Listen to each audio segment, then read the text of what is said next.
Hello students, I welcome you all in the class of chemistry. We are learning chapter number 1, some basic concepts of chemistry, and we are discussing laws of chemical combination. In last class we discussed 3 laws. First law, law of conservation of mass, then second law, law of constant proportion, and the third law, law of multiple proportion. And in today's class we are going to discuss law of reciprocal proportion. Basically ये जो law है ये first 3 law जो भी हमने नाम लिए उसी का ही कॉम्बिनेशन है. ये लॉ एनसीईआरटी में आपको नहीं मिलेगा, लेकिन कॉम्पिटिटिव एग्जाम में इस पे बेस्ड क्वेश्चंस आ जाते हैं. अब एनसीईआरटी में लॉ क्यों नहीं दिया हुआ है, उसका रीज़न यही है कि ये लॉ बेसिकली कोई अलग से लॉ नहीं है, ये फर्स्ट 3 लॉ का ही या लॉस का ही कॉम्बिनेशन है. थोड़ा सा कंफ्यूजिंग लगता है ये लॉ हमें पढ़ने में, बट स्टिल हम लॉ की लैंग्वेज और एक एग्जाम्पल साथ में लेके इस लॉ को समझेंगे कि लॉ ऑफ रेसिप्रोकल प्रोपोर्शन क्या है. जब हमने मल्टीपल प्रोपोर्शन की बात करी थी तो मल्टीपल प्रोपोर्शन में 2 एलिमेंट का इन्वॉल्वमेंट था, और जब हम रेसिप्रोकल प्रोपोर्शन की बात करेंगे तो रेसिप्रोकल प्रोपोर्शन में हम देखेंगे 3 एलिमेंट्स का इन्वॉल्वमेंट है. तो अगर आपको प्रॉब्लम्स में 2 एलिमेंट दिखें तो वहाँ law of multiple proportion applicable होगा, और अगर 3 एलिमेंट्स आ रहे हैं तो वो रेसिप्रोकल प्रोपोर्शन होगा. तो लेट्स सी दिस लॉ. क्या कह रहा है ये लॉ? 1 बाय 1 हम लाइन बाय लाइन हम इसको पढ़ेंगे और फिर एक एग्जाम्पल के ऊपर इसको इम्प्लीमेंट भी करेंगे. फर्स्ट लाइन है कि when definite mass of an element combines with 2 other elements to form 2 compounds. अभी यहीं पे ही रुक जाते हैं. When definite mass of an element, कोई एक एलिमेंट ले लेते हैं, सपोज हमने एलिमेंट ले लिया हाइड्रोजन, राइट. इसका डेफिनेट मास अगर कंबाइन कर रहा है 2 दूसरे एलिमेंट के साथ और 2 डिफरेंट कंपाउंड्स बना रहा है, तो हम वो भी एग्जाम्पल ले लेते हैं. हमने ले लिया कि सोडियम के साथ जब हाइड्रोजन कंबाइन करता है तो एक कंपाउंड बनता है जिसे हम आयनिक हाइड्राइड कहते हैं, और वो है सोडियम हाइड्राइड. ठीक है, सोडियम हाइड्राइड. और जब यही हाइड्रोजन Cl के साथ क्लोरीन के साथ कंबाइन करेगा तो जो कंपाउंड बन के आएगा वो होगा HCl, राइट. तो इतना जो लॉ हमने पढ़ा उसको हमने एक एग्जाम्पल पे इम्प्लीमेंट कर लिया कि डेफिनेट मास ले रहे हैं एक एलिमेंट का, और वो 2 दूसरे एलिमेंट के साथ कंबाइन हो रहा है और 2 डिफरेंट कंपाउंड बना रहा है, राइट. अब आगे देखते हैं.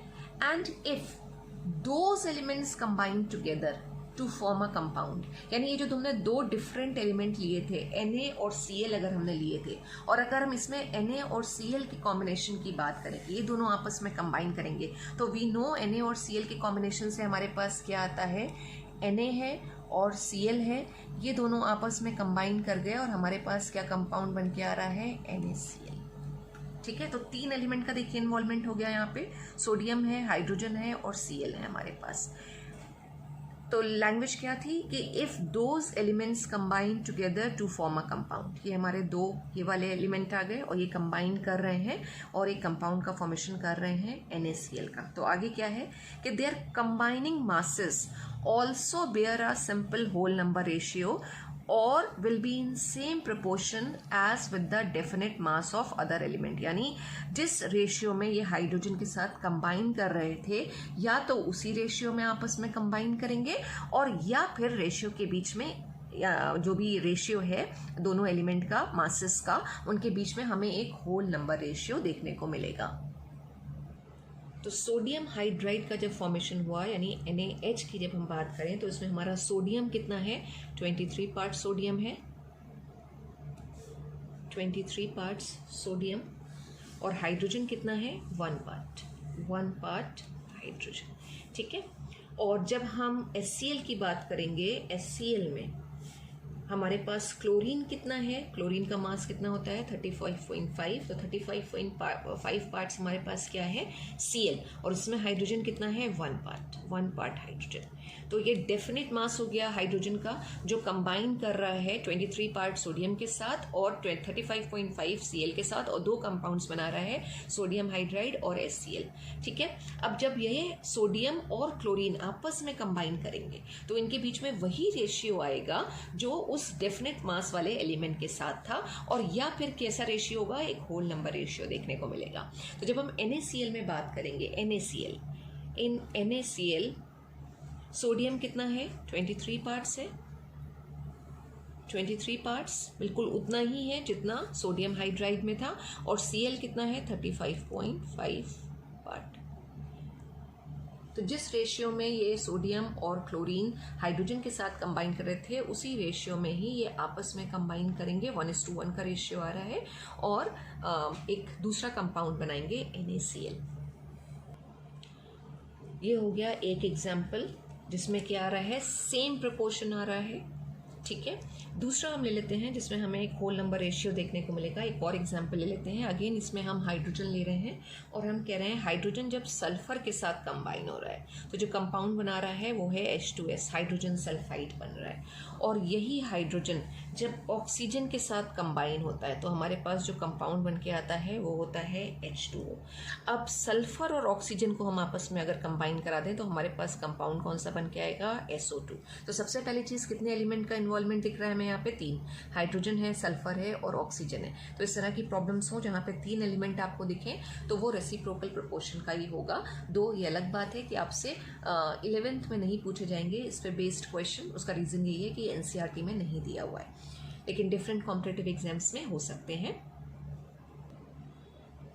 अब इसमें अगर हम रेशियो की बात करें तो जब हाइड्रोजन का डेफिनेट मास है, हाइड्रोजन का मास अगर आप देखें तो H2S और H2O में 2 हाइड्रोजन के एटम्स इन्वॉल्व है, यानी कि 2 आ रहा है। जब ये कंबाइन कर रहा है सल्फर के साथ हाइड्रोजन तो जो रेशियो आ रहा है हाइड्रोजन और सल्फर में वो कितना हो गया, हाइड्रोजन 2 है तो 2 और सल्फर का मास होता है 32, 2:32, जिसको हमने सिंप्लीफाई कर लिया। सिंपल होल नंबर रेशियो की हम बात करते हैं तो हमने उसे सिंप्लीफाई कर लिया 1:16, ठीक है। और जब यही हाइड्रोजन ऑक्सीजन के साथ कंबाइन करके वाटर बना रहा है तो रेशियो कितना हो गया, 2:16 का, जिसको हमने सिंप्लीफाई किया तो 1:8। अब सल्फर और ऑक्सीजन की अगर हम रेशियो की बात करें इसमें तो 16:8 का रेशियो आ रहा है सिंप्लीफाई करके। और फर्दर इसको अगर हम सिंप्लीफाई करें तो 8 2 16 होता है, तो ये रेशियो कितना हो जाएगा, 2:1 का। कि जब सल्फर और ऑक्सीजन आपस में कंबाइन कर रहे हैं तो इसमें एक होल नंबर रेशियो आ रहा है 2:1, और यही सल्फर और ऑक्सीजन जब आपस में कंबाइन करते हैं तो देखिए इसमें भी क्या आ रहा है, होल नंबर रेशियो आ रहा है। तो अब ये रेशियो सेम नहीं है, यहाँ पे जो रेशियो है वो 2:1 का है और यहाँ पे रेशियो 1:1 का है। लेकिन लॉ में क्या था कि they will be either in the same proportion और they will bear a simple whole number ratio. तो एक होल नंबर रेशियो हमें देखने को मिल रहा है यहाँ पे हाइड्रोजन के साथ 2:1, और जब दोनों आपस में कंबाइन करते हैं दैट मीन सल्फर और ऑक्सीजन तो जो रेशियो आ रहा है वो 1:1। तो this is law of reciprocal proportion. Law of reciprocal proportion को आज की डेट में हमने लॉ ऑफ इक्विवेलेंट मासेस से रिप्लेस कर दिया है। यानी थोड़ा सा ये कंफ्यूजिंग लगता है लॉ, इसकी जगह पे अगर हम सब्सटेंसेस के इक्विवेलेंट मासेस की बात करते हैं तो ये लॉ बहुत अच्छे से एक्सप्लेन हो जाता है। और लॉ ऑफ इक्विवेलेंट मासेस है क्या कि in all chemical reactions substances always react in the ratio of their equivalent masses. तो ये है लॉ ऑफ इक्विवेलेंट मासेस जो एक जनरलाइज्ड लॉ है और चीज़ों को काफ़ी अच्छी तरीके से एक्सप्लेन करता है। अब हम बात करेंगे एक और लॉ की, वो है लॉ ऑफ गैसियस वॉल्यूम। अच्छा, उससे पहले हमने ये डिस्कस नहीं किया कि लॉ ऑफ रेसिप्रोकल प्रोपोर्शन किसने प्रपोज किया था। दो ये इतना इम्पोर्टेंट नहीं है, बट साइंटिस्ट का नाम हमें पता होना चाहिए कि किसने और कब प्रपोज किया था। तो कब किया था वो भी इतना इम्पोर्टेंट नहीं है। साइंटिस्ट का नाम है रिक्टर। वो अर्थक्वेक के केस में आप सुनते होंगे रिक्टर स्केल, वही है साइंटिस्ट का नाम। इन्होंने ये लॉ दिया था and in the year 1792 Richter ने ये लॉ प्रपोज किया था। तो नेक्स्ट लॉ है लॉ ऑफ गैसियस वॉल्यूम्स। अब actually law of reciprocal proportion first 3 laws का कंबाइंड फॉर्म था, तो ये हमारा 4th लॉ हो जाएगा, लॉ ऑफ गैसियस वॉल्यूम। अब ये लॉ किसने दिया था, गे-लुज़ैक। गैसेस में इन्होंने काफ़ी काम किया था और गे-लुज़ैक्स लॉ है, 1808 में इन्होंने ये लॉ दिया था। इस लॉ को हम गे-लुज़ैक लॉ भी बोलते हैं। ये लॉ ये कहता है कि जब दो गैसेस आपस में रिएक्ट करती हैं तो हम गैसेस के लिए हमेशा वॉल्यूम को ही यूज़ करते हैं या वॉल्यूम टर्म यूज़ करते हैं, या फिर ये कहें कि गैसेस हमेशा वॉल्यूम में ही आपस में कंबाइन करेंगी। तो जब भी गैसेस आपस में रिएक्ट करती हैं यानी gases react with each other, तो वो कैसे रिएक्ट करेंगे, in the simple ratio of their volumes. और अगर उस पर्टिकुलर रिएक्शन में ये कंडीशन है, इसको अच्छे से ध्यान रखिएगा कि जो प्रोडक्ट बन रहा है वो भी अगर एक गैस है ठीक है। अगर सॉलिड या लिक्विड होगा तब नहीं हम बात करेंगे, लेकिन अगर प्रोडक्ट जो बन रहा है वो भी एक गैस है, then the volume of product also bears a simple ratio with the volumes of gases reactant under similar conditions. मतलब टेम्परेचर प्रेशर जो है वो सेम रहना चाहिए, कंडीशंस जो हो वो सिमिलर हो। यानी सिंपल सा है कि अगर हमारे पास गैसेस हैं, सपोज अगर हमारे पास हाइड्रोजन है और हमारे पास क्लोरीन है, ये आपस में रिएक्ट करेंगी तो वो रिएक्ट करेंगी सिंपल रेशियो में। यानी कि यहाँ पे अगर हम बात करें तो हाइड्रोजन कितना होगा 1 वॉल्यूम और क्लोरीन कितना है वो भी 1 वॉल्यूम। यहाँ पे जो कोफिशिएंट लगा हुआ है वो 1 है, तो हम 1 वॉल्यूम हाइड्रोजन और 1 वॉल्यूम क्लोरीन की बात कर रहे हैं। और जब ये दोनों आपस में कंबाइन करती हैं तो हमारे पास क्या आता है HCl।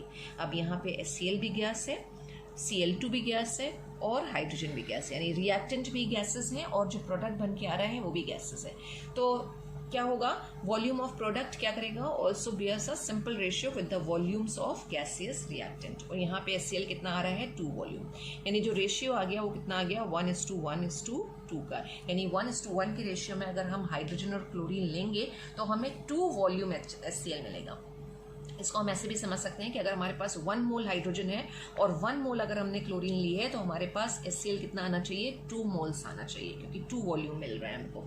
सेम वे अगर हमारे पास N2 नाइट्रोजन है जो गैस है प्लस हाइड्रोजन है जो अगेन क्या है एक गैस है, जब ये आपस में कंबाइन करते हैं तो हमें मिलता है अमोनिया। ठीक है, अब इसके लिए हमें रिएक्शन को बैलेंस करना बहुत ज़रूरी है। यहाँ पे भी हमने बैलेंस किया था और यहाँ पे भी हम बैलेंस करेंगे। एक्चुअली 1:3 के रेशियो में नाइट्रोजन और हाइड्रोजन कंबाइन करते हैं, यानी नाइट्रोजन अगर 1 वॉल्यूम है तो हाइड्रोजन कितना हो जाएगा, हाइड्रोजन हो जाएगा 3 वॉल्यूम और हमें जो अमोनिया मिलता है वो है 2 वॉल्यूम। अमोनिया भी एक गैस है, यू नो दिस थिंग। तो ये 2 वॉल्यूम हो गया और रेशियो क्या आया 1:3:2 का रेशियो आ रहा है। यानी 1 पार्ट अगर हमने नाइट्रोजन लिया, जिसको हम कह सकते हैं अगर 1 मोल हम नाइट्रोजन ले रहे हैं और 3 मोल्स अगर हम हाइड्रोजन ले रहे हैं तो हमें 2 मोल्स ऑफ अमोनिया मिलेगी। Number of moles reactant side में ज़्यादा हैं और प्रोडक्ट साइड में नंबर ऑफ मोल्स कम आ रहे हैं, 2 मोल्स ही आ रहे हैं।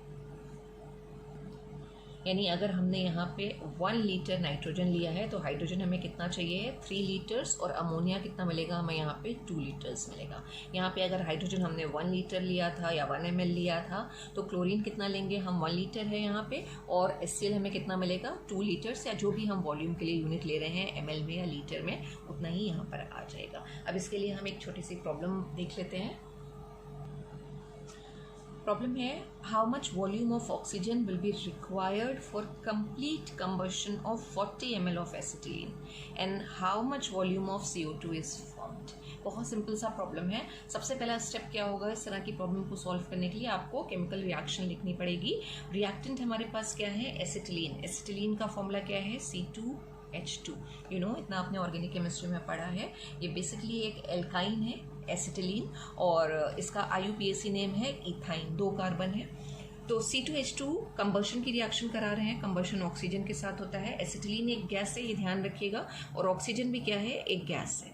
ठीक है, पहले हमने कंप्लीट रिएक्शन लिखनी है और जब भी कंबशन की रिएक्शन होती है तो आपको पता है अगर कंप्लीट कंबशन हम अज्यूम करके चल रहे हैं, बल्कि यहाँ पे दे भी रखा है कि कंप्लीट कंबशन हो रहा है, तो कंप्लीट कंबशन में हमारे पास कार्बन डाइऑक्साइड बन के आता है। इनकम्प्लीट कंबशन हो तो कार्बन मोनोऑक्साइड का फॉर्मेशन होता है। और कंबशन की रिएक्शन में जो हमारे पास प्रोडक्ट आते हैं वो है कार्बन डाइऑक्साइड, वाटर और साथ में यहाँ पे हीट या एनर्जी जो भी लिबरेट हो रही है वो आ जाएगा। ये कंबशन की रिएक्शन है, हमने इसको लिख लिया। And as we can see the reaction is not balance, तो first of all we have to balance this, हमें इसे बैलेंस करना है, राइट। तो ये बैलेंस रिएक्शन आ जाएगी 2C2H2। बैलेंस करने के लिए हम कोफिशिएंट लगाते हैं, इतना आपने सीख रखा है कि बैलेंसिंग का मतलब है नंबर ऑफ एटम्स जो है वो दोनों तरफ बराबर होना चाहिए। तो हमने यहाँ पे कोफिशिएंट्स लगा लिए, तो ये हो जाएगा 4 और ऑक्सीजन हमारे पास यहाँ पे कितना है, या अगर हम पहले हाइड्रोजन को बैलेंस कर लें तो 2H2 आ जाएगा।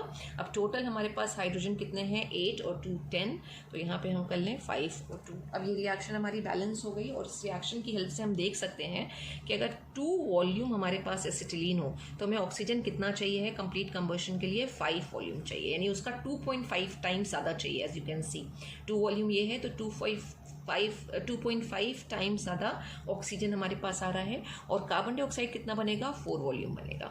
वाटर यहाँ पे लिक्विड है और वाटर की हमें बात करनी भी नहीं है, उन्होंने यहाँ पे हमसे कुछ नहीं पूछा है, उन्होंने सिर्फ कार्बन डाइऑक्साइड का वॉल्यूम हमसे पूछा है। तो ये सबसे पहले हमने बैलेंस रिएक्शन देख ली और हमने देखा कि इसमें किस तरह से रेशियो आ रहा है, 2:5:4 का रेशियो आ रहा है। अब यहाँ पे हमको वॉल्यूम दे रखा है एसिटिलीन का, कितना दे रखा है, 40 ml दे रखा है। 40 ml अगर हमारे पास एसिटिलीन है तो ऑक्सीजन कितना टाइम्स ज़्यादा चाहिए, अभी हमने देखा कि 2.5 टाइम्स ज़्यादा चाहिए। यानी 40 को हम क्या करें, 2.5 से हम मल्टीप्लाई कर दें, और 2.5 से अगर हम मल्टीप्लाई कर देंगे तो यहाँ पे हमारे पास कितना आ जाएगा, 100 ml।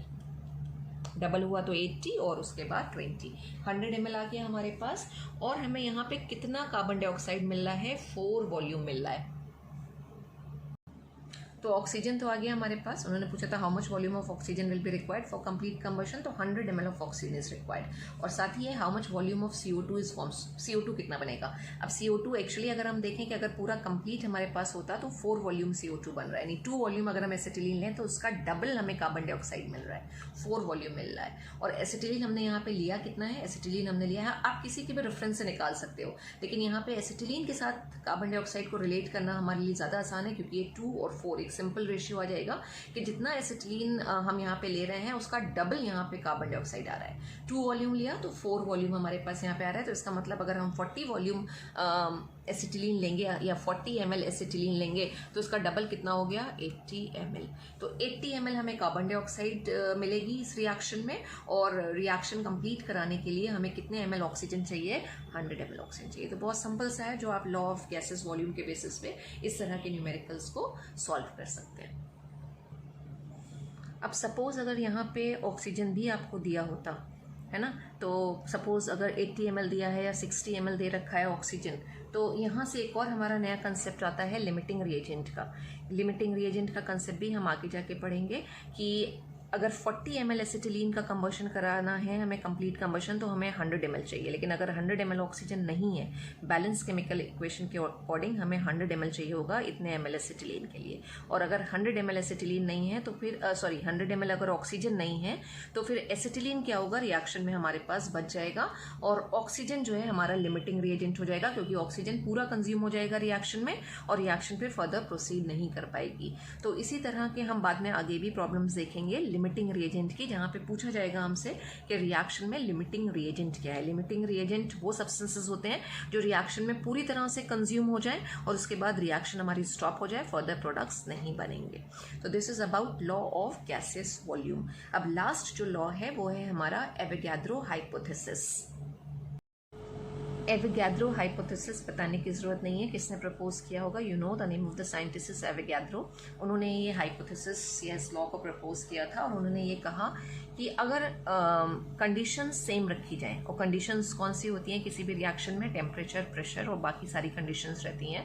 तो अगर हम टेम्परेचर और प्रेशर सेम लेके चल रहे हैं, यानी under similar conditions of temperature and pressure, तो equal volumes of all gases, मतलब अगर हमारे पास डिफरेंट गैसेस हैं लेकिन उनके वॉल्यूम सेम है, ठीक है, तो उसमें क्या होंगे, equal number of molecules present होंगे।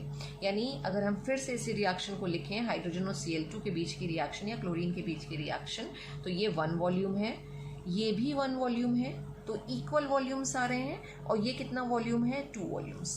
तो इक्वल वॉल्यूम्स में कितने होंगे, equal number of equal volumes of जितनी भी गैसेस है उसमें कितने मॉलिक्यूल्स होंगे, इक्वल नंबर होंगे। यानी इसमें अगर n मॉलिक्यूल्स हैं, n नंबर ऑफ मॉलिक्यूल्स हम बेसिकली नंबर ऑफ मोल्स में रिप्रेजेंट करते हैं, और जो स्मॉल n है ये नंबर ऑफ मोल्स को ही रिप्रेजेंट करता है।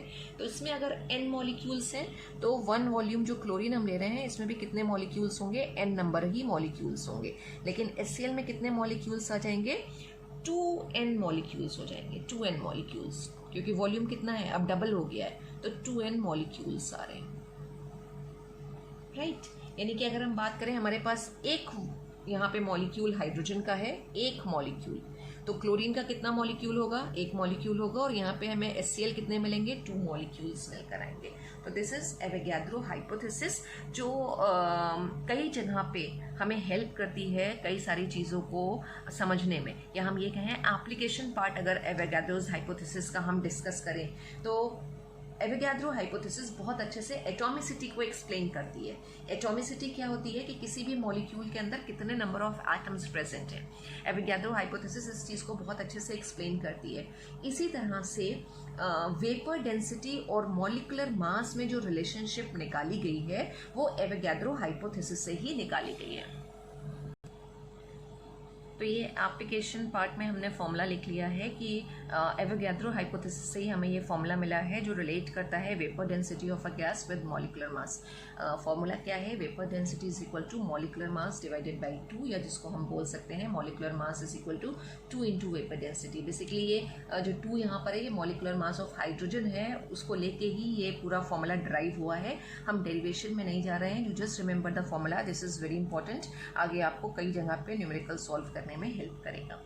इसी तरह से अगर हमने पहले पढ़ रखा है कि जो गैसेस हैं वो एनटीपी या एसटीपी पर जो वॉल्यूम ऑक्यूपाई करती हैं वो कितना होता है 22.4 लीटर, या फिर एमएल में हम बात करें तो 1000 से मल्टीप्लाई कर देंगे, ये हमारे पास एमएल आ गया। अब इसमें एनटीपी और एसटीपी क्या है? एनटीपी और एसटीपी की जब हम बात करते हैं तो नॉर्मल टेम्परेचर प्रेशर और स्टैंडर्ड टेम्परेचर प्रेशर कंडीशंस कही जाती हैं, और वो होती कितनी हैं? अगर हम सेल्सियस में बात करें तो 0 डिग्री सेल्सियस टेम्परेचर के लिए, यहाँ टेम्परेचर और प्रेशर की ही बात हो रही है, तो टेम्परेचर कितना 0 डिग्री सेल्सियस या फिर 273 केल्विन। अगर हम उसको केल्विन स्केल पे कन्वर्ट कर लें तो 273 केल्विन, और प्रेशर कितना? नॉर्मल एटमॉस्फेरिक प्रेशर, और वो कितना होता है 1 एटमॉस्फेरिक प्रेशर। तो कंडीशंस क्या है? 1 ATM, और ATM को हम कन्वर्ट कर लेते हैं mm ऑफ मर्करी में। ये भी आपको आगे ज़रूरत पड़ेगी, तो आप याद रखिएगा कि नॉर्मल एटमॉस्फेरिक प्रेशर जो है वो है 760 mm ऑफ मर्करी, यानी मर्करी कॉलम में कितना राइज करेगा 760 mm, नॉर्मल एटमॉस्फेरिक प्रेशर कहलाता है। और टेम्परेचर कितना है 0 डिग्री सेल्सियस और 273 केल्विन। तो जो ग्राम मॉलिक्यूलर वॉल्यूम निकला है बेसिकली 22.4 लीटर, वो कहाँ से आया है? एवोगैड्रो हाइपोथेसिस से। उसका हम डेरिवेशन देख लेते हैं। अगेन डेरिवेशन आपको बिल्कुल लर्न नहीं करना है, आपको बस ये वैल्यू याद रखना है कि 1 gram mole of any gas occupies 22.4 liter or this much of ml of volume at NTP or STP, right. तो जहाँ पे भी अगर न्यूमेरिकल प्रॉब्लम में NTP STP दिया है और टेम्परेचर प्रेशर आपको नहीं दे रखा है, तो आपको बिल्कुल ब्लाइंडली क्या करना है? टेम्परेचर कितना लेना है 273 केल्विन, क्योंकि ज़्यादातर न्यूमेरिकल में हम केल्विन स्केल पे ही टेम्परेचर लेते हैं, और प्रेशर जो लेना है वो 760 mm या फिर 1 ATM as per the numerical requirement. तो ये किस तरह से आई है वैल्यू, उसका हम डेरिवेशन समझ लेते हैं। यहाँ मैंने इसलिए ब्रैकेट के अंदर कर दिया है, आपको इतना डिटेल में जाने की ज़रूरत नहीं है, बट स्टिल कि समझने के लिए कि वैल्यू हमें कैसे मिली, तो हमने किस तरह से इसको सॉल्व किया है कि 1 ग्राम ऑफ हाइड्रोजन अगर हमारे पास है तो वो कितना वॉल्यूम ऑक्यूपाई करेगी एनटीपी पर 1/this। वाई? क्योंकि जो डेंसिटी ऑफ हाइड्रोजन होती है नॉर्मल टेम्परेचर एंड प्रेशर पे वो होती है पॉइंट या डेसिमल 00009 ग्राम पर ml। तो जो हमारे पास अगर इतने ग्राम हाइड्रोजन होगी, ठीक है, तो वो वॉल्यूम कितना ऑक्यूपाई करेगी एनटीपी पे 1 ml। तो 1 ग्राम ऑफ हाइड्रोजन कितना ऑक्यूपाई करेगी 1/this much ml। अब अगर हमारे पास 1 ग्राम मोल ऑफ हाइड्रोजन हो, 1 ग्राम मोल ऑफ हाइड्रोजन का मतलब हुआ 1.008 को हम डबल कर लेंगे, H2 की हम बात कर रहे हैं, राइट। तो 1 ग्राम मोल अगर हमारे पास है तो 1 ग्राम ऑफ मोल हाइड्रोजन कितना वॉल्यूम ऑक्यूपाई करेगी एनटीपी पर? हमने कर दिया 1 ml था, तो अब कितना ml हो जाएगा 2.016 अपॉन, इसको h कर दें तो कोई कंफ्यूजन नहीं होगा, अपॉन 0.00009, और उसको सॉल्व करेंगे तो वैल्यू कितनी आ रही है? यू कैन सी ml में इतनी आ रही है, और फिर हमने उसको लीटर में कन्वर्ट कर लिया। तो according to Avogadro hypothesis equal volumes of different gases, कोई भी गैस हो लेकिन अगर उसका वॉल्यूम इक्वल है under same conditions contain same number of molecules, और वो सेम कंडीशंस क्या हैं? यू नो दिस थिंग कि टेम्परेचर और प्रेशर की हम बात कर रहे हैं कि हमने उसको चेंज ना किया हो, हमने स्टैंडर्ड या नॉर्मल टेम्परेचर प्रेशर लिया हो। तो 22.4 लीटर और 22400 ml of any gas at NTP will contain 1 gram mole or its molecular mass in gram। यानी अगर हमने कहा कि हमारे पास कोई एक गैस है जो NTP पर कितना वॉल्यूम ऑक्यूपाई कर रही है 22.4 लीटर, ठीक है। अगर सपोज वो नाइट्रोजन गैस है तो अगर उसके नंबर ऑफ मोल्स पूछे गए हैं तो नंबर ऑफ मोल्स कितने आ जाएंगे, 1 मोल आ जाएगा, 1 ग्राम मोल आ जाएगा। और अगर मॉलिक्यूलर मास में हम बात करें तो नाइट्रोजन यानी N2 का मॉलिक्यूलर मास कितना होगा, एक नाइट्रोजन 14 है, डबल कर दीजिए 28, तो 28 ग्राम आ जाएगा कि 28 gram of nitrogen will occupy, क्योंकि 28 ग्राम किसके बराबर होगा, 1 मोल के। हम मोल कंसेप्ट में अभी मोल को और डिटेल में पढ़ेंगे। तो 28 gram of nitrogen will occupy 22.4 litre volume at NTP और STP। तो this is about Avogadro's hypothesis. एक इजी सा न्यूमेरिकल हम और डिस्कस कर लेते हैं। प्रॉब्लम क्या है ये, 6 gram of carbon was completely burned in oxygen, यानी कार्बन और ऑक्सीजन के बीच में कंबशन की रिएक्शन हो रही है। What would be the volume of CO2 produced at NTP? और अभी हमने कहा कि जब भी कंबशन होता है, कंप्लीट कंबशन, तो कार्बन डाइऑक्साइड बनती है, तो CO2 बन के आ रहा है। ठीक है, अब इस रिएक्शन को हमें बैलेंस करने की जरूरत पड़ेगी। कार्बन इस साइड में एक है, इधर एक है, दो ऑक्सीजन, रिएक्शन बैलेंस है, तो हमें कोई कोफिशिएंट यूज नहीं करना है, राइट। अब अगर हम इस रिएक्शन के हिसाब से चलें तो यहाँ पे क्या हो रहा है, 1 मोल अगर हम देखें तो कार्बन है और 1 मोल हमारे पास ऑक्सीजन है, तो 1 मोल कार्बन डाइऑक्साइड मिल रहा है, राइट। और 1 मोल किसके बराबर हो जाएगा, 12 ग्राम ऑफ कार्बन। यानी एक बैलेंस रिएक्शन जब हम लिख रहे हैं और कंप्लीट कंबशन अगर हम अज्यूम करें, ठीक है, तो 12 ग्राम कार्बन कितने ऑक्सीजन के साथ रिएक्ट करेगा, तो 12 ग्राम कार्बन, एक ऑक्सीजन का मास है 16 और इसका कितना आ जाएगा 32। लेकिन यहाँ पे सिर्फ कार्बन और कार्बन डाइऑक्साइड की बात हो रही है, तो हम ऑक्सीजन को नहीं भी लिखते हैं तो कोई फर्क नहीं पड़ता है। 12 ग्राम कार्बन हमें कितना कार्बन डाइऑक्साइड देगा, तो कार्बन डाइऑक्साइड का 1 मोल किसके बराबर हो जाएगा, 44 ग्राम के। जो मॉलिक्यूलर मास है कार्बन डाइऑक्साइड का वो कितना है, 44 ग्राम, ठीक है।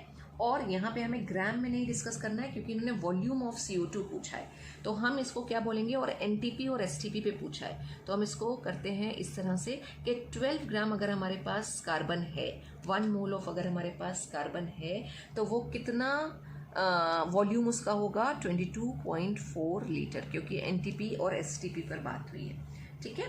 तो 12 ग्राम कार्बन कितना ऑक्यूपाई कर रही है, इतने लीटर एट NTP।